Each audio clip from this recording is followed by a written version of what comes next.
اوپر پڑھ لیے. آج ہم عام دنوں میں جو پڑھتے اسے تھوڑا سا میں کم پڑھا. وجہ یہ کہ ابھی ہمارے پاس راتیں زیادہ ہیں اور پارے کم باقی ہے، 9 پارے رہتے ہیں. تو انشاءاللہ ہم آئندہ ایک پارہ یا تھوڑا سے اوپر یہ پڑھیں گے انشاءاللہ. تو آج ہمارے 21 پارے تقریباً چند لوگوں اوپر ہو گئے. ہم نے آغاز کیا تھا سورۃ العنکبوت کا جو حصہ تھا اس میں اللہ تعالیٰ نے حکم دیا کہ اُتْلُ مَا أُوحِیَ إِلَیْکَ مِنَ الْکِتَابِ، کہ جو آپ کو وحی کی گئی اس کتاب کی تلاوت کرو، اس قرآن کی. وَأَقِیمُوا الصَّلَاةَ، نماز قائم کرو. فرمائے نماز پڑھو اور جو قرآن کی تلاوت جو وحی کی گئی ہے اس قرآن کی تلاوت کرو. یہ 2 چیزیں بہت بنیادی چیزیں، یہ قرآن کی تلاوت اور یہ بہت اہم مقصد ہے اپنی جگہ پہ. نبی کریم صلی اللہ علیہ وسلم کی بعثت کے مقاصد میں ایک مقصد تلاوت آیات. اور تو بہت سارے مقاصد ہیں. والوں کا خیر ہے کہ شاید اگر کوئی آدمی صرف تلاوت اس کا فائدہ نہیں ہے، نہیں، اس کا یعنی قرآن کا اصل مقصد تو یہی کہ کہ پوری طرح سمجھ اس کے مطابق زندگی ہو. لیکن متقی تلاوت بھی بہت اجر ہے. ایک ایک حرف کے اوپر 10 نیکی ہے. نبی کریم صلی اللہ علیہ وسلم فرمایا کہ جو آدمی ایک حرف پڑھتے اس کے اوپر 10 نیکی ہے. اور فرمایا کہ میں یہ نہیں کہتا ہوں کہ الف لام میم ایک حرف ہے. الف حرف ولام حرف ومیم حرف. ایک آدمی جو صرف الف لام میم پڑھتے تو اس الف لام میم اس کو 30 نیکیاں ملتی. تو ایک آدمی اگر مکمل سورت پڑھے، سورت اخلاص پڑھے، سورت عصر پڑھے، کوئی ادب پارہ پڑھے، پارہ پڑھے تو کتنے اجر ہے. میرا خیال ہے کہ چائنا کے جو کیلکولیٹر ہے وہ حساب نہیں لگا سکتا.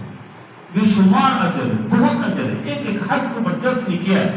نبی کریم صلی اللہ علیہ وسلم کی زبان مبارک سے ہمیں یہ ایک قسم کی اشارت کی، خوشخبری دی ہے کہ تم تلاوت کرو. اور دوسرے کہ نماز قائم کرو. وَأَقِیمِ الصَّلَاةَ، فرمایا کہ إِنَّ الصَّلَاةَ تَنْہَىٰ عَنِ الْفَحْشَاءِ وَالْمُنکَرِ. اور پھر اس کے آخر میں فرمایا وَالَّذِینَ جَاهَدُوا فِینَا لَنَهْدِیَنَّهُمْ سُبُلَنَا. فرمایا کہ جو حق کے راستے کی تلاش کرتے ہم اس کے راستے کھول دیں گے. اللہ نے درمیان میں فرمایا کہ كُلُّ نَفْسٍ ذَائِقَةُ الْمَوْتِ، ہر نفس نے موت کا ذائقہ چکھنا ہے. جس دنیا میں آیا ہو اس دنیا سے اس نے جانا ہے.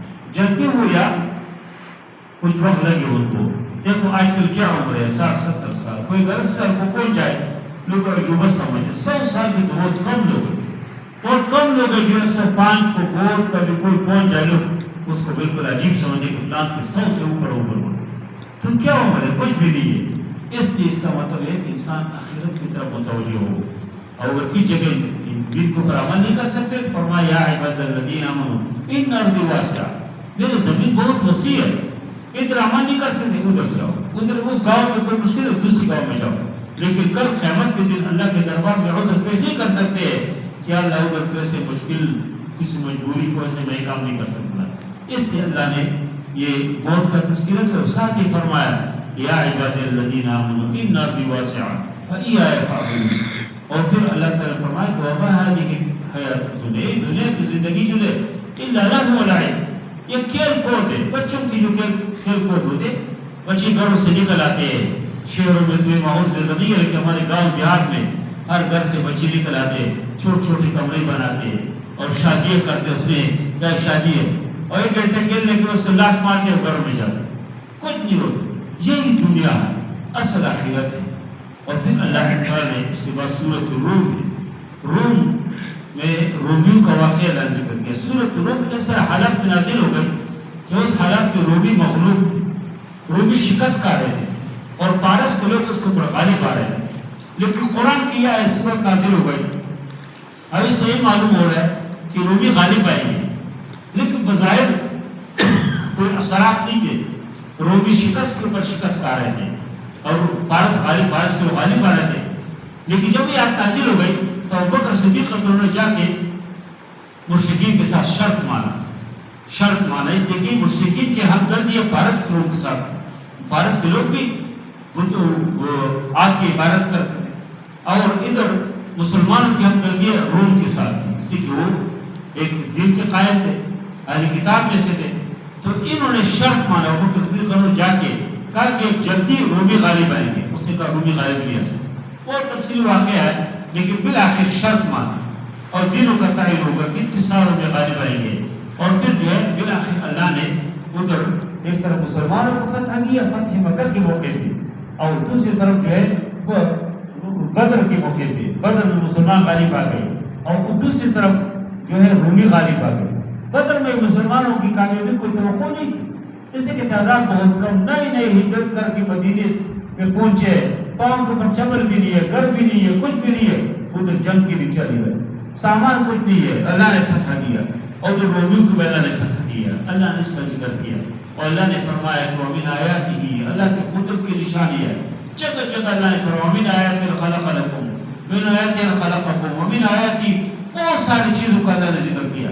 پھر سورۃ لقمان، اس کے بعد سورۃ لقمان میں اللہ نے لقمان حکیم کی نصیحتوں کو اللہ نے بہت پسند کیا، وَلَقَدْ آتَانَا لُقْمَانَ الْحِكْمَةَ أَنِ اشْكُرْ لِلَّهِ۔ لقمان حکیم نے یہ فرمایا تھا کہ اللہ کا شکر ادا کرو۔ لقمان حکیم نے بچوں کو یہ کہا تھا کہ تم تکبر نہ کرو، یہ بچوں نمازیں پڑھو، نیکی کا حکم دیا تھا۔ یہ نصیحت اللہ کو بہت پسند ہے، اللہ نے قرآن میں اس کو درج کی۔ لقمان حکیم بولتے اس کے بارے میں مختلف اقوال، بعضوں کا خیال تھا کہ کوئی غلام تھے لیکن دانا اور ہوشیار آدمی تھے، بعضوں کا خیال ہے کہ کوئی اللہ کے ولی تھے، اور بعضوں کا خیال ہے کوئی نبی تھے، مختلف اقوال ہے، لیکن بہرحال ایک ہوشیار آدمی تھے۔ ان کی نصیحتوں کو اللہ نے اتنی پسند کیا کہ اللہ نے قرآن میں ذکر کیا، اور پھر اس سورت کے آخر میں اللہ نے 5 چیزوں کا تذکرہ کیا کہ 5 چیزیں جس کے لیے اللہ کے سوا کسی کے پاس نہیں ہے، اس میں وہ 5 چیزیں اللہ ذکر کی۔ ان اللہ عند الساعۃ، اللہ کے پاس قیامت کا علم، کس کی وہ بات نہیں ہے۔ وہ ينزل الغیث، بارش کب برسے گی اللہ کو معلوم ہے۔ یہ جو موسمیات والے بتاتے ہیں وہ یقینی بات نہیں کرتے، وہ کہتے ہیں کہ امکان ہے، پھر کبھی ہو جاتے کبھی نہیں ہوتے، تو وہ ایک امکان ظاہر کرتے ہیں، اور دوسرے کے وسائل سے معلوم کرتے ہیں، اللہ کو وسائل کو بغیر معلوم ہے۔ اور وَيَعْلَمُ مَا فِي الْأَرْحَامِ، مادر رحیم میں کیا چیز ہے یہ کوئی معلوم نہیں کر سکتا، یہ اللہ کو معلوم ہے۔ یہ الٹراساؤنڈ کے ذریعے سے ڈاکٹر وغیرہ بتاتے، وہ بھی تب بتاتے ہیں، اور وہ بھی سب جھوٹ ہوتے، وہ تب بتاتے کہ جب ایک انسانی ڈھانچہ بن جائے تو ایک دوربین سے ایک آلے سے معلوم کرتے، جبکہ اللہ کی طرف کو آلے کے بغیر معلوم ہے۔ اللہ کو ایک پانی اور نطفے سے مادر رحم میں جانے سے پہلے اللہ کو پتہ ہے کہ اس سے پیدائش ہوگی کہ نہیں، پیدائش ہے تو نرے کے مادہ ہے کیا ہے، اللہ کو معلوم ہے۔ وما تدري نفس ماذا تكسب غدا، کسی نفس کو پتہ نہیں کہ کل کیا کام کریں گے۔ کبھی دیکھو انسان کا ارادہ ہے کل شادی ہے، شادی پہ جاؤں گا، اچانک کیا ہوتے کوئی موت ہو جاتی، واقعی ہو جاتی موت۔ حتیٰ کہ آپ نے سنا ہوگا ساکوڑ میں ایک جگہ 2 بھائیوں کی شادی ہے ساکوڑ میں، اور وہ جو ہے دور سے بارات لے کے لڑکی کے گھر گئے، ادھر سے لڑکیاں الگ گاڑی میں بٹھا کے لے کے جا رہے، اور لڑکے 2 بھائی، یہ بھائی دوستوں کے ساتھ گاڑی میں الگ الگ بیٹھے، اور آپ کو معلوم ہے کہ شادیوں سے گاڑیاں جب نکلتے ہیں نخرے اور سب کچھ کرتے ہیں، راستے میں ایکسیڈنٹ ہوا، وہی دونوں بھائی اس میں شہید ہو گئے۔ ادھر لڑکیاں گھر میں پہنچ گئے، ادھر لڑکوں کے گھر میں، اور ادھر جو ہے لڑکے شہید ہو گئے۔ وہی کہا جو شادی کے لیے تیار کیا تھا وہ لڑکوں کے غم کے اوپر تقسیم کیا، لوگوں نے جو خوشی کھلائے تھے اس نے غم کا کھانا کھایا۔ اس طرح کئی واقعات ہو جاتے ہیں، تو اللہ نے فرمایا کہ انسان کو پتہ نہیں ہے کہ کب کیا کریں گے، اور یہ فرمایا وَمَا تَدْرِي نَفْسٌ بِأَيِّ أَرْضٍ تَمُوتُ، کسی انسان کو پتہ نہیں کس زمین کو پر مریں گے۔ دیکھو کبھی انسان ایک جگہ بولتے دوسری جگہ بھی پڑ جاتا، نکلتے ہیں ٹھیک ٹھاک ہے کہ فلان ہو گیا ادھر فوت ہو گئی۔ یہ 5 چیزوں کا اللہ نے ذکر کیا کہ اس کے علاوہ اللہ کے سوا کسی اور کی بات نہیں ہے۔ اور پھر سورہ آگے الف لام میم السجدہ، اس میں سجدے کا حکم ہے، ہم نے سجدہ کیا، اس میں صحابہ کرام کی خصوصی صفت ذکر کیا تتجافا جنوبہم، کہ ان کے اڑخ ان کی پشت بستروں سے دور رہتے ہیں، یعنی وہ اللہ تعالیٰ کی ذکر کرتے ہیں، اللہ کی نماز، اللہ تعالیٰ سے استغفار کرتے ہیں، اللہ کی نمازیں پڑھتے ہیں، اور پھر جو ہے قرآن کی ذکر آغاز میں بھی کیا اور آخر میں بھی کیا۔ پھر سورۃ احزاب آخر میں ہم نے پڑھ لیا، سورۃ احزاب حزب کی جمع ہے۔ اب یہ غزوہ خندق اور احزاب ایک جنگ ہے، دونوں ایک جنگ ہے، دونوں ایک کا نام ہے، جو ساری دنیا کے کافر مسلمان کے خلاف متحد ہو گئی، اور سب نے مدینے کے اوپر حملہ کرنا چاہا۔ نبی کریم صلی اللہ علیہ وسلم نے صحابہ سے مشورہ کیا کرے، سلمان فارسی رضی اللہ عنہ فارس سے آئے تھے، مسلمان ہو گئے تھے، اس نے مشورہ دیا کہ یا اللہ کے رسول ہمارے علاقوں میں جب اس طرح مسئلہ ہوتا مقابلہ نہیں کر سکتے تھے تو ہم خندق کھود دیتے، اور پھر خندق کھودنا شروع کیا، اور اس کے بہت تفصیلی واقعات ہیں خندق میں کیسے پتھر نکل آئے کہ وہی سلمان فارسی لوگوں کو جو حصہ تھا اسی میں وہ پتھر وہ نکل آئے، توڑنے کی کوشش کی نہیں توڑ سکتے تھے، اور لوگوں کو تقسیم کیا تم یہ علاقہ کو تم اتنے کھودو، تو سلمان فارسی لوگوں نے ملا کے نبی کریم صلی اللہ علیہ وسلم کو بلایا، اور نبی کریم صلی اللہ علیہ وسلم نے ایک بار جب اس کو مارا، ایک بار گھڑ سے مارا تو ایک اس کی چنگاری نکل گئی۔ نبی کریم صلی اللہ علیہ وسلم نے فرمایا کہ مجھے شام کے محلات نظر آ گئے، روم و فارس کے محلات نظر آ گئے، جو منافقین تھے اس نے کہا دیکھو ہمیں قضاء حاجت کے لیے جگہ نہیں ہے کہ جائے قضاء حاجت کرے، ہمیں کھانے کے لیے کوئی چیز نہیں ہوئی ہے، روم و فارس کی باتیں کر رہے ہیں، لیکن اللہ کے نبی کے منہ سے جو بات نکلی تھی اللہ نے سچ ثابت کی۔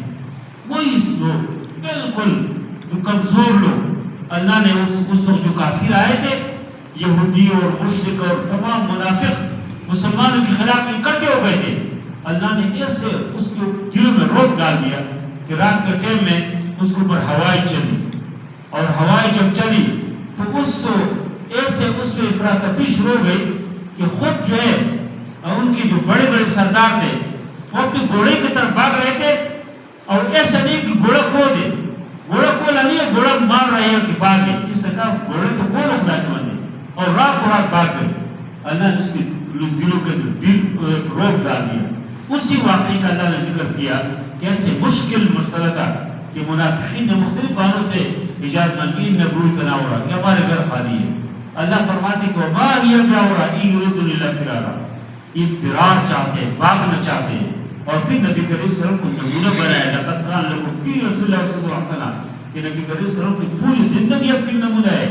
پھر آیات تخیر ہے کہ نبی کریم صلی اللہ علیہ وسلم کی بیویوں کو اللہ کے نبی نے اختیار دے دی کہ تم اگر میرے ساتھ اس غربت کے ساتھ رہنا چاہتے رہو، اگر نہیں رہنا چاہتے تو اسرحکن سراحا جمیلا، میں آپ کو چھوڑ دوں۔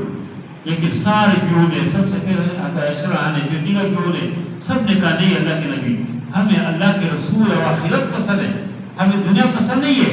پھر اللہ نے یہ حکم دیا کہ وقرن فی بیوتکن، عورتوں کو حکم دیا کہ تم گھروں میں رہتے، عورت جتنی گھر کے اندر اس کو عزت میں رہتی ہے، گھر جب عورت گھر سے نکلتی ہے تو شیطان پیچھے لگ جاتے ہیں اور اس کے حتیٰ کہ لوگ بھی اس سے گمراہ ہو جاتے، اور خود عورت کے لیے بھی صحیح نہیں ہے، اس لیے بلا وجہ بغیر ضرورت کے عورت کو گھر سے نکلنا نہیں چاہیے کہ ہر پارک میں عورت ہی گھوم رہی ہو، ہر مارکیٹ میں عورت ہی ہو، ہر خریداری کی عورت ہی چاہیے، نہیں، عورت کا کام اب گھر ہے، گھر کی حکومت اللہ نے عورت کو حوالہ کیا، وزارت داخلہ عورت کے پاس ہے، اور وزارت داخلہ خارجہ جو ہے باہر کے امور وہ مردوں کے پاس ہے کہ خریداری سب کچھ مرد کرے، کمائے مرد، اور عورت گھر کے اندر بچوں کی تربیت کرے، گھر کی چیزیں اس کو سنبھالے، شوہر کی جو چیزیں اس کے حفاظت کرے۔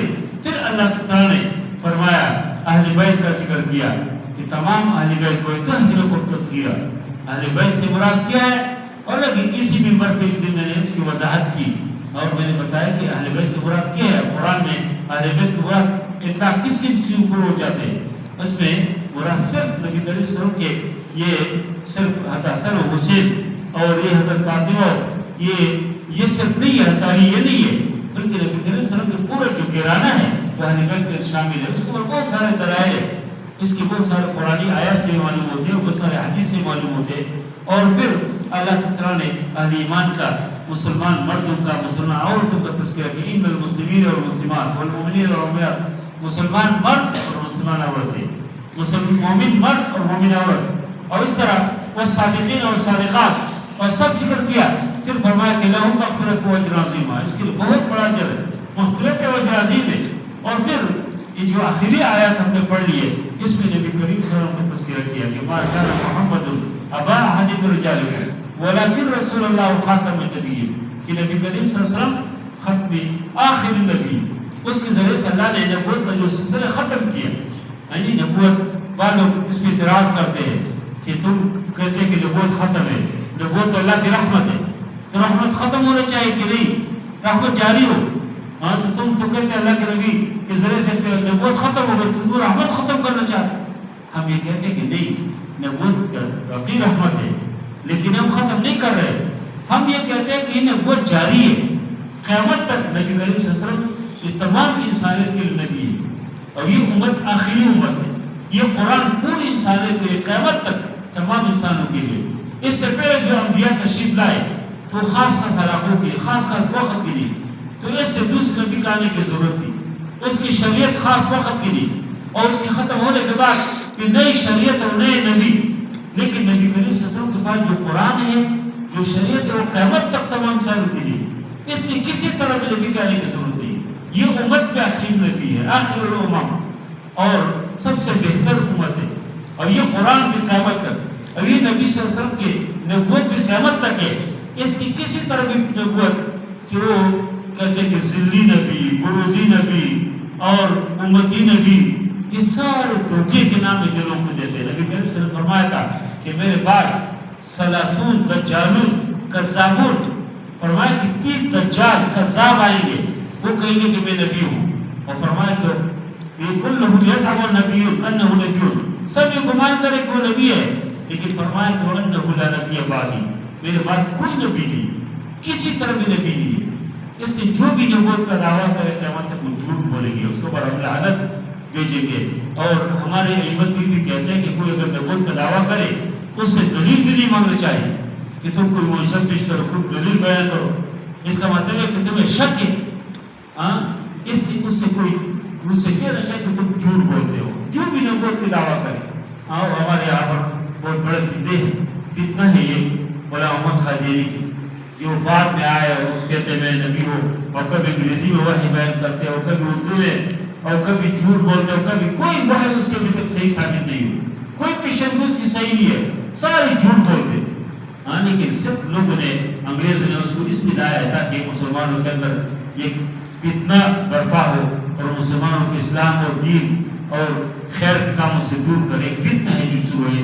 اس لیے یہ اللہ نے ذکر کیا کہ ما کان محمد ابا احد من رجالکم ولکن رسول اللہ و خاتم النبی، خاتم آخری نبی ہے۔ اور یہ واحد بات ہے کہ اس کے اوپر پوری امت کی اتفاق، شیعہ سنی بریلی دیوبندی اہل حدیث سب کی اس کے اوپر اتفاق ہے کہ نبی کریم صلی اللہ علیہ وسلم آخری نبی، اس کے بعد کوئی نبی، اسی کے قرآن کا عقیدہ ہے، وہ سلم عقیدہ ہے۔ اس لیے ادھر اللہ نے اس کا ذکر کیا۔ اللہ تعالیٰ ہم سب کو قرآن اور دین کو سمجھنے کا اللہ توفیق عطا فرمائے۔ وصلی اللہ تعالیٰ علی خیر خلقہ محمد و علیہ وسلم۔